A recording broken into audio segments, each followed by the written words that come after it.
What is up, everybody? Episode number 41 of the Big Five Pod. I'm, of course, co-host Kyle Morello. Next to me, your other co-host, the one and only Jake Copestick. How are we doing? Yeah, we're doing well. Weather's beautiful. Can't complain. Definitely my favorite time of year. So you always just feel better about yourself when the sun's out and the weather's nice. So, yeah, weather's beautiful, and still haven't had games in a while. Still a lot going on. Still a lot to talk about. Transfer portal's starting to heat up now. I hope everyone who wants to enter is already in because there's like 1,400. I think we're approaching 1,500 players in the portal. So now we're getting commitments now, which is cool to talk about, and that kind of enters like the next phase, I guess, of the portal. That we're out of it. We're out of the way with everybody who's hopping in. Now we're actually starting to be able to break down and talk about guys that are committing now. Yeah, yeah. And unfortunately, one just happened right before we hopped on here this Thursday afternoon. Zach Hicks is leaving Temple, going to Penn State. I will say I'm a little surprised. I was confident that he was going to stay put, especially with the way that Adam Fisher's going to run this team, shooting threes. He likes shooting threes, and he's pretty good at it too. Shot nearly 36% last year, but gonna go play for Mike Rhodes now. First year head coach there too. Obviously, Adam Fisher departing from Penn State to take the Temple job too. Average close to 10 points a game for Temple last year. Like I said, great 3-point shooting ability. Um, he's got great size, switchability on defensive fits. Mike Rhodes is a great defensive coach. He might be able to really help him out with what he wants to do there and transitioning Penn State from that kind of running gun team to the defensive minded teams that we saw at VCU. Um, but this is not good for Temple. Having one of their own not be able to stay home. Cope, break this down for me. Why do you think he went to Penn State, and what does this mean for Temple here? So I'll start with Penn State first. So he's a big dude. You think about what Mike Rhodes likes. He likes big, versatile defenders, good athletes. That's exactly what Zach Hicks is. He's his size is what you would think of a Power Five player. And when we broke down what schools that were reaching out to him, what his list was, I said like although the options there to come back to Temple, he can certainly play up at a Power Five school, whether that be in the Big Ten. And I guess if you make it Power Six to include the Big East, he can play there too. He's got the size and the athletic ability to be able to play a conference like that. So he's going to give Mike Rhodes a fit defensively with a big guy who can switch, a big forward that can play out there and what he wants to do on defense. But he's going to be able to shoot the ball too. VCU, I mean, these aren't like terrific 3-point shooting teams really under Mike Rhodes, and the offense just wasn't their forte. Of course, it's their defense. So he's going to give him a guy who could also stretch the floor as well and shoot the three in addition to his athletic ability, his defense. So for Penn State, I think it's a really, really good get. You get a guy who's kind of local, I guess, Penn State Jersey area or Philly Jersey area going up there. And that's a place where they really want to recruit. So to be able to get a transfer from there and kind of hit the ground running as far as this region goes, it's big for Penn State. And I think we'll play a lot of minutes there and potentially even start for them. As far as Temple goes, I mean, we're at 5 of 6 guys have left now. Jourdain's gone, Reynolds is gone, Damian Dunn's gone, Caleb Battle we knew was gone, but it still remains in the point that he's not coming back. Now you lose Zach Hicks, like you lose 5 of your best players essentially from last year. So there's still a lot to be, gotten in the portal. Obviously, we're going to talk about a guy that they brought in, but Temple's got to do some work here as far as the transfer portal goes because things are looking very, very bare for them. And if they continue this and they don't really bring any impact players in the portal, like it looks like it could be a rough first year for Adam Fisher. Yeah, absolutely. And to your point about all the transfers leaving, like it's kind of an indictment on how really bad this past season went for Temple because they have out of the 6 players who went to the portal, obviously one of them came back, but the 5 who left, all Power Five transfers. You have Reynolds going to Cincinnati. You've got Hicks now going to Penn State. Battle to Arkansas, Dunn to Houston, and Reynolds. Did I say Reynolds to Cincinnati already? Yeah, but Jourdain's going to go to Memphis. Jordan's Like Memphis, yes. they're Like, all big time programs. yeah, Some of which you've Arkansas and Memphis and Houston and even Penn State. Like these teams all made the tournament, and it's like you don't want to throw any shade at McKee and like his staff, but it's like you had 5 really good players that were in demand at big programs, some of which made the tournament this past year. They're looking to build off that. And it's like you could only go 500.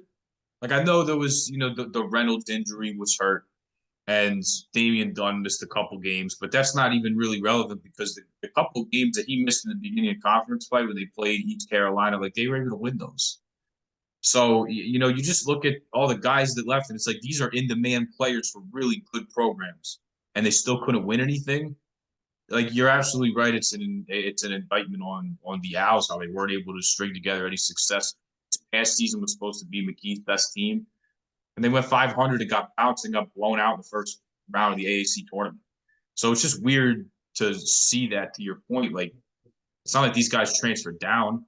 They all went to big time programs to go win in programs that have done really well, and they couldn't win anything. It's brutal. I mean, like you said, it was supposed to be McKee's best team and the team that was, you know, up there to take them to the tournament for the first time since 2019. I mean, this was a team that we all looked at that had a bunch of talent. Battle was coming back from that brutal injury the year before. Damian Dunn showed flashes of being a really, really good point guard. And obviously, he did again this year as well. He's transferring to a big time program.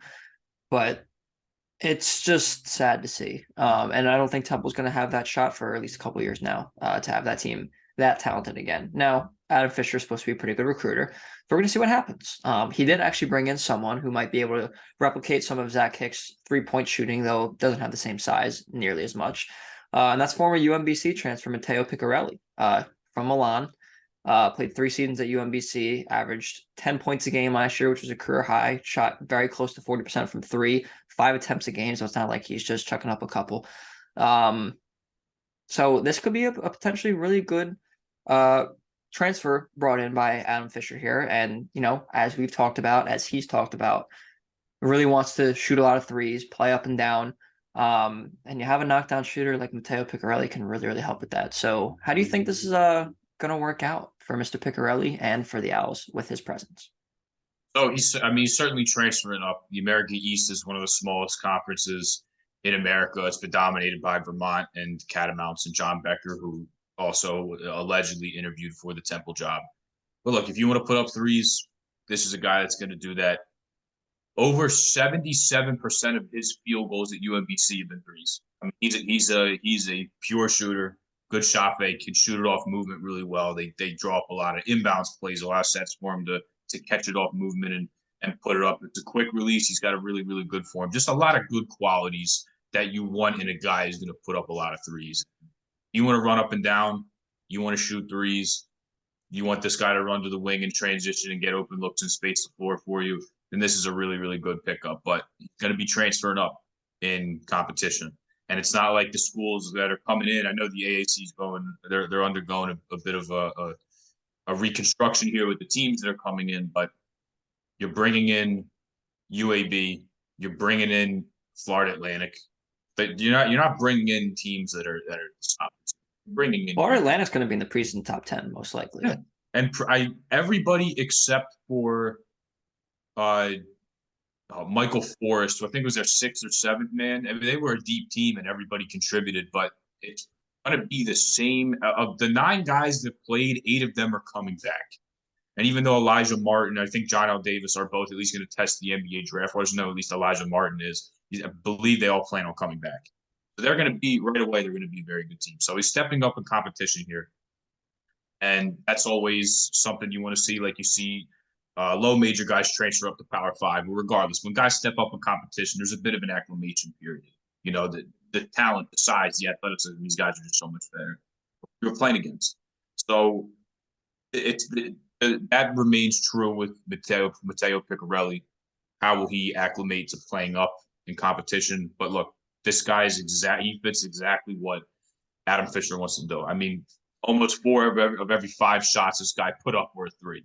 So if you want to put up a lot of threes, then you got the perfect guy to do that. Absolutely. And listen, as he's been saying, he does. He really does want to put up a lot of threes. So hopefully he can get acclimated to a little bit better of a conference pretty quickly and can be a really good contributor for Temple this year. So we will see. All right. We talked a little bit about this man on the last episode, but Hakim Hart is deciding what school he will be transferring to on Friday.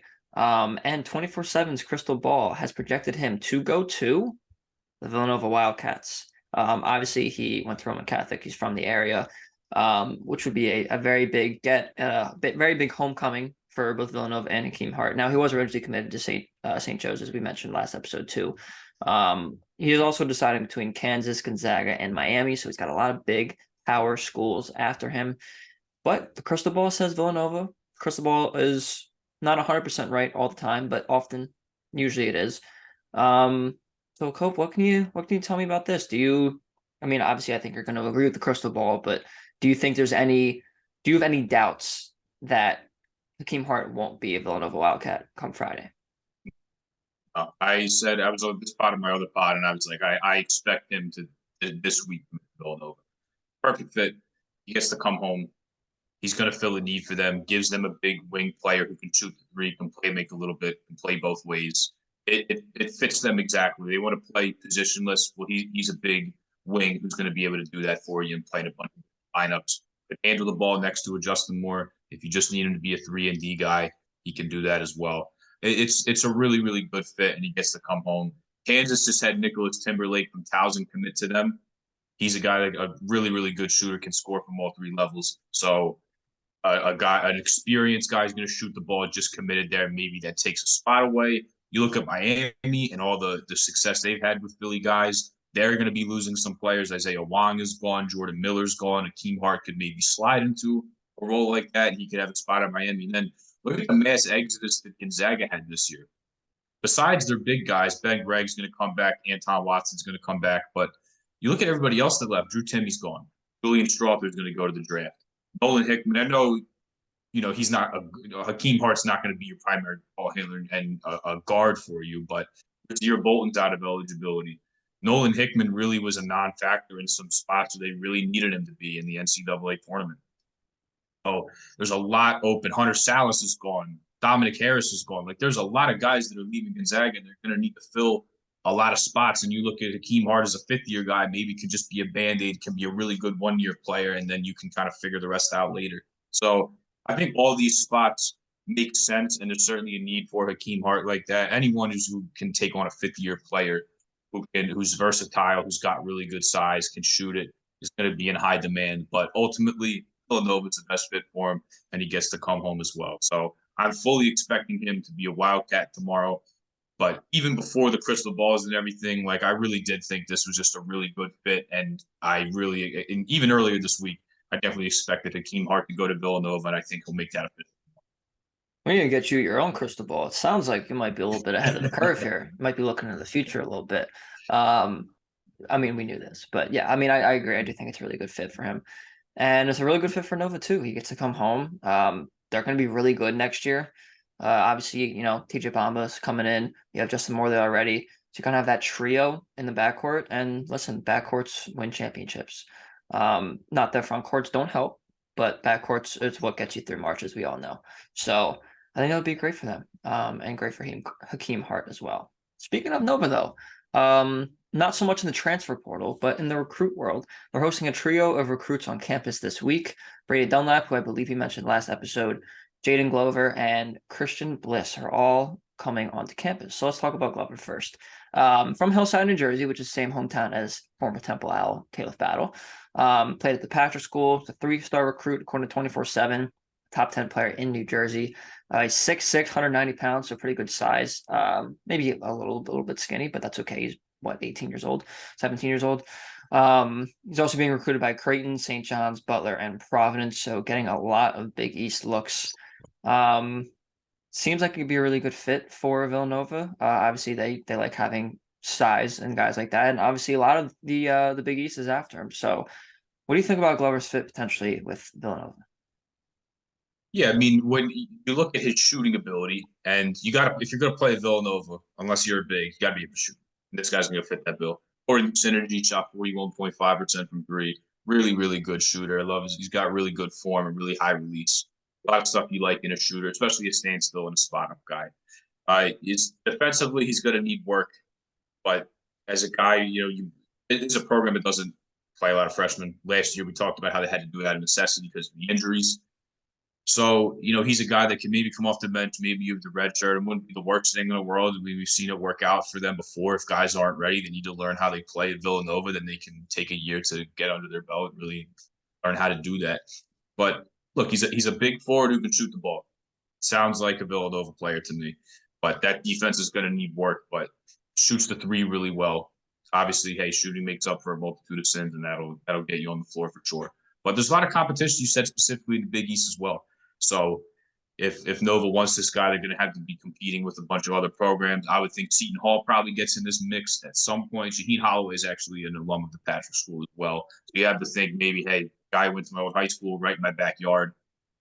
Kind of fits what I want to do. Can give me a shooter on a team that didn't have that much this year. And going forward, I think that could be a fit as well. So I don't think we're done seeing Big East schools get in the mix here for Jaden Glover. So he's a 2024 guy, I believe. All these guys, with the exception of maybe Brady Dunlap, are all 2024. So still a little bit of time to develop here, but yeah, it could be a fit, especially with the shooting. I mean, if there's as long as he can do that, he's got a potential role at Villanova, and the rest you can kind of work out the kinks and continue to develop them. But I think it could be a really good fit here for sure. Yeah, I mean, especially with the shooting, as you mentioned, Villanova loves their shooters, and seems to be really, really good at that. So could definitely be a fit for Nova in 2024, 2025, starting there. All right, and then the other one coming, obviously mentioned Dunlap last episode, but Christian Bliss, 6'4", 205-pound shooting guard from the George School in Newtown, Pennsylvania, Bucks County, getting in the mix here. Us offers from Penn State, St. Joe's, Little Big Five, and Drexel. Little Big Five competition there. St. John's and Xavier. Another 3-star recruit from 24/7, or according to 24/7 rather, and he's a top 10 player in PA. So listen, Villanova's getting a good look at these guys who are top 10s in their states around this area as well. What can you tell me about Christian Bliss? What does he do well? So he's a terrific, terrific shooter. I mean, not only shoot the three well, but off the bounce, I mean, he's terrific. He can get to his spots. He's got a really good handle and really showed the ability to shoot the ball very well while he was at the George School this past year. So as far as another fit for Villanova, I think he certainly is as well. He's 6'4". He's got really good size for a guy who can handle the ball and shoot it well. I think that's something that Villanova will covet, and clearly a lot of other schools do, especially some Big Five schools. And not only to mention, you have St. John's and Xavier in there as well in the Big East. So not only some city competition, but some conference competition as well. And Penn State's in the running as well. And they're really hitting the ground running doing that and recruiting in the Philadelphia, New Jersey area too. So I think he can fit really well. It's that size, man. Like if you see him play, you see some highlights. Like he's a big dude, but to handle it that well and be able to pull up off the bounce and rise up over guys and hit really tough shots. Like he's really got some enticing stuff as far as shot making goes. And then of course shoots the three well, which any Villanova prospective player or current player has to do. So I think both these guys are fits. I was surprised they did all this at the same time. I know I saw Christian Bliss look like he posted a picture at the Four Seasons on a story the other day on Instagram, and Villanova had a jersey for him and some shoes and some cool stuff for him. So yeah, they're really hooking these guys up. And then Brady Dunlap, I thought maybe in the next 2 weeks or so, it sounded like late April, early May, he was going to get on campus, and right after we talk about him, he's already on this. So clearly there's some interest there. Obviously still some time with some of these guys, but yeah, I think it could be a really good fit here when you look at the size and his shooting ability.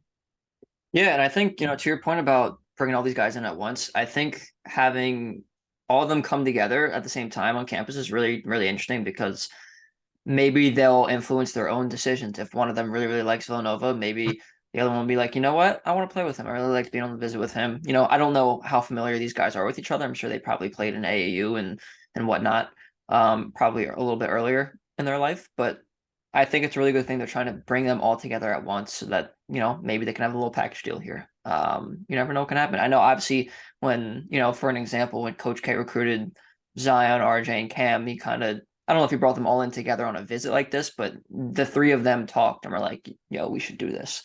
Now, obviously, those are the top 3 recruits in the country at the time, so it's a little bit different, but it works. It works getting people, getting these guys in at the same time. So hopefully it'll work this time for Kyle Neptune and company. Speaking of coaches, we have some coaching news to go over, and it's not a hiring, it's not a firing, it's not an assistant coach. It is an extension, and it is an extension for Billy Lange from St. Joe's. And, some might not think it was all that well earned. Personally, I do. Even though I was kind of at his head top earlier in the season and the beginning of the season, but uh, he impressed this year. Obviously, they went 16 and 17, 8 and 10, and A10 play, which is tied for eighth. His overall record's not impressive, 38 and 77, 18 and 48 in Atlantic 10 play. But the first 2 years, he was 11 and 37 overall, 5 and 25 in the A10. He just hasn't really had the talent a lot of these years. He's had some guys, obviously, but this past year, you kind of saw when he actually had some guys and, got some transfers in, what could really happen. And now he's keeping the vast majority of those same guys, bringing in a really impressive recruiting class. Kriisa Ndoko is coming back from a red shirt. This is an exciting year potentially, and I think they're rewarding him for the future, which, some might say is a little bit of a risk, but it could pay off because, like I said, he's got this really impressive recruiting class coming in, as we've mentioned on this show, especially in the offseason, multiple times since their season's been over. What do you think about this extension for Billy Lange? So I have mixed feelings about it because I'll start out with looking at what he's done so far. The record's not there. 30 for somebody to be 38 and 77 overall, 18 and 48 in conference play, and then to get an extension. I mean, look, it doesn't matter who it is. If you told me that win-loss record, and you told me that guy would get an extension, I probably would have thought you were crazy, to be honest. But I think this is definitely a projection. You talk about the recruiting class coming in, and that's been the one thing I've always talked about. Even when we talked about when they got off to a rough start, when they lost to Fairleigh Dickinson and almost gave up 100 points at home. You can't fire a guy this early when he's bringing in a recruiting class like that, and you risk losing all of those guys. Then you have the assistants probably leave, and they're doing your recruiting. And then those guys who are with you will probably end up following your assistant somewhere potentially, and you lose out on these guys. So it's a projection. I think this is a bit of a double down by the administration and Bill Bodensteiner because she takes the AD job, and her basically one of her first orders of business was to fire Bill. It was a ballsy move for somebody to come right in there and do it. And I think she has to kind of double down on that because clearly the results haven't been there. So I think this is a double down by her to say, okay, we saw progress this last year. They won 2 games in the A10 tournament. They went on a nice winning streak of 7 or 8 games. I think they got 7 or 8 of 10 at one point in after the new year.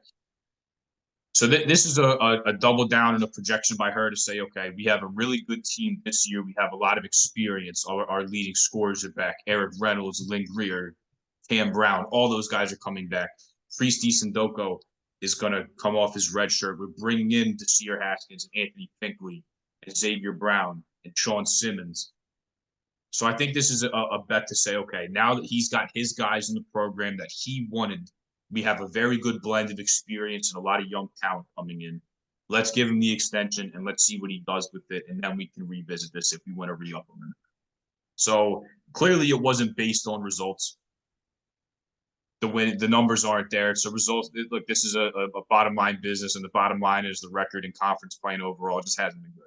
I guess you can kind of give Billy Lange a mulligan on the COVID years because games are getting canceled. It's hard to get out on the recruiting trail. You have to try and re-recruit guys. I guess it's hard. The portal this first year or two wasn't as big as it is now, obviously.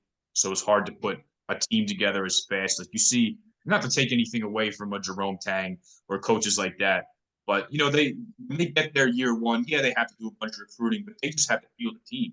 And they got to bring in a bunch of transfers. He wasn't really given that luxury when he took this job.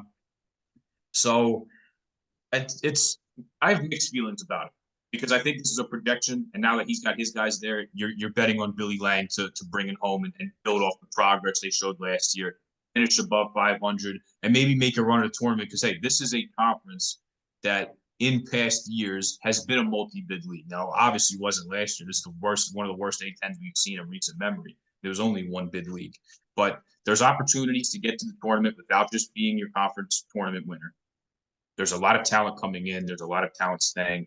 Still has to fill an assistant coaching job, before things get finalized here. But this is more a projection than it is, oh, yeah, you were doing really well, because obviously the record doesn't reflect that. So now that his guys are here, he's got a really good blend of talent. He's actually kept these guys. Cam Brown could have used his extra year of eligibility somewhere else. Eric Reynolds is good enough. He can play in a better conference, but has decided to stay and wants to be a part of the rebuild and the resurgence on Hawk Hill. And he brings in a great recruiting class of all local guys from Philly and from Camden. So this is a projection. This is a bet on Billy Lange. This is a double down by the administration because it would look bad on them if they fired him after 4 years after what they did to Phil Martelli. Double down. It's a projection. And they're hoping that he can build off the progress. Now he's got his guys in there. He's built the program his way. Now they want to see what Billy Lange can do there. Yeah, and exactly what you just said. Like, he needs time to build it his own way. And I think that's like the problem with, I don't even think just college athletics, to be honest with you. I think professional athletics too, with coaches and whatnot. Like, sometimes people are really, really impatient and they don't give their coaches time to build the programs their way. And I know with professional sports, a little different because it's, paid professionals, it's a quicker hook. And things like that. But for college especially, like, you're talking about he's been there for 4 years. Like, someone could have gone through their entire cycle and he was just starting to build up the program. And now he's like finally into that next phase of getting his guys in here. Because it takes time. If you have a freshman or sophomore there that Martelli recruited, he's playing his first 2 years under Lange in a system that he doesn't know, he's not familiar with, he has to get used to. And on Lange's side, he doesn't have his own guys, like we've mentioned. So I do think it's definitely a projection for the future. It might pay off. It might not. And if it doesn't, they can cut ties. I'm sure there's a buyout. And I'm sure if things get bad enough, that's something that they would do. But ultimately, I think he did show enough progress this year and has the recruiting class to say, okay, let's give you a few more years, get some time. If you can't figure it out in a few years after you've been here for 6, 7, 8 years, whatever it is, then it'll be time to go. But for now, it's still early. So even though the record, I agree with you, is honestly, I'm not going to sugarcoat it, horrific.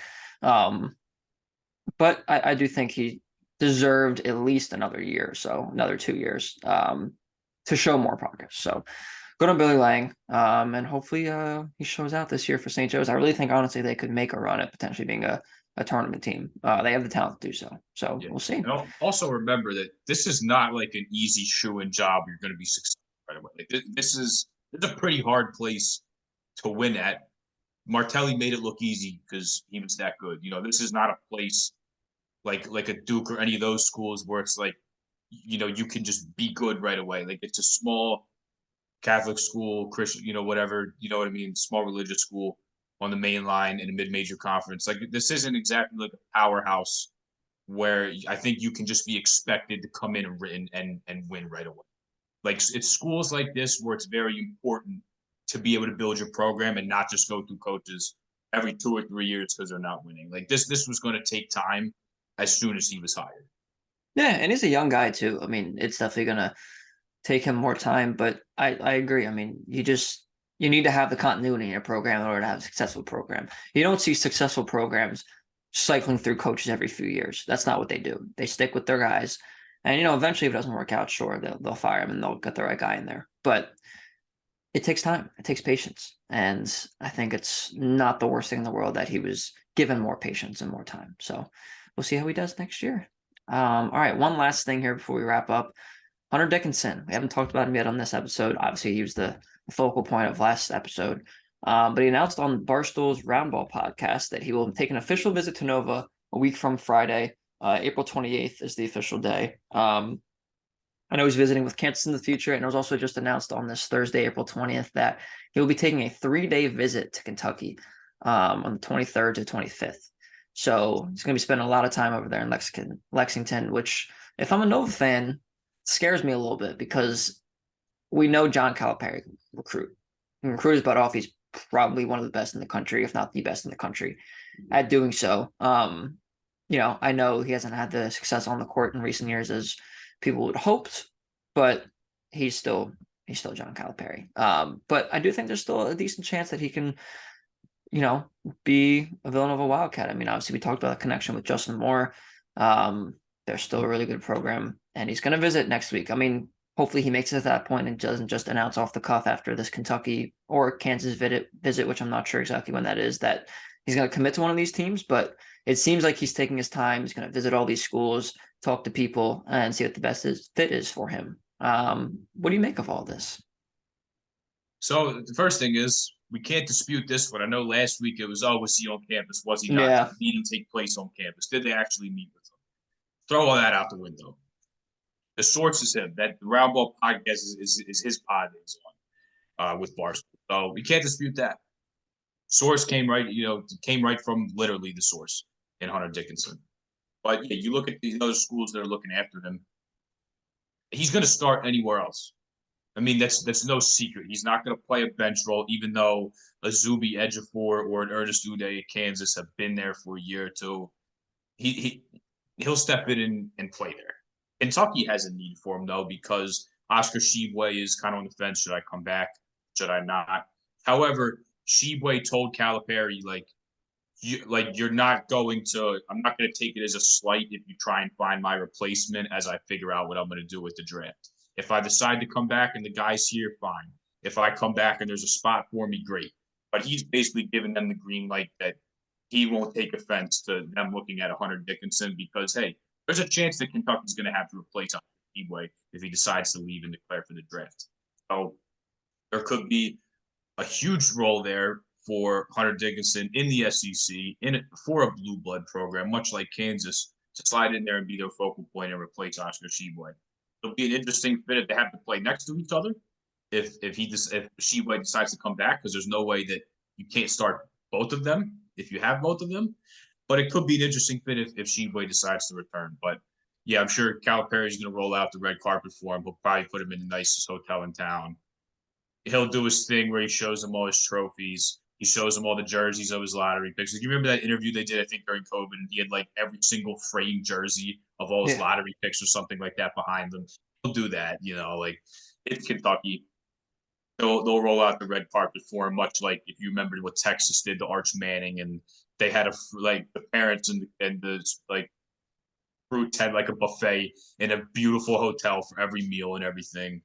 That's what they do at Kentucky. I mean, they know how to recruit and show off all the bells and whistles that they have. So it's got to worry you when you see the other schools that are looking after him. But the fact that you now have an official visit with them, and like you said, hopefully he doesn't announce anything before he takes his visit, because it will be next week after he will have already met with Kansas and Kentucky.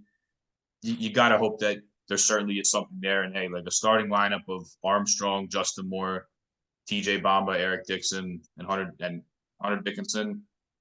Pretty damn good if you ask me. That can certainly cut down the Nets, make a Final Four, make a championship. So it would completely elevate what Villanova could do next year. Now they need a big regardless. They need a big coming off the bench. Doesn't seem like the Nana Njoku experiment's kind of worked out.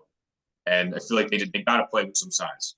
If you're going to go up against the Klingon, or you're going to go up against the Joel Soriano in conference, you're going to go up against some of these bigger teams. When they finalize their non-conference schedule, I'm sure they're going to play against some very good Power 5 teams. You need somebody in there to compete. Hunter Dickinson completely changes the outlook of this team, but regardless, you get him or not, you got to find another big in the portal, in my opinion, that can come off the bench and can spell Eric Dixon. So you don't have to play so small against teams that are going to be bigger in conference and out of conference as well. Yeah, I mean, if they do end up landing Hunter Dickinson, I do absolutely think they're immediately a top 5 team in the country.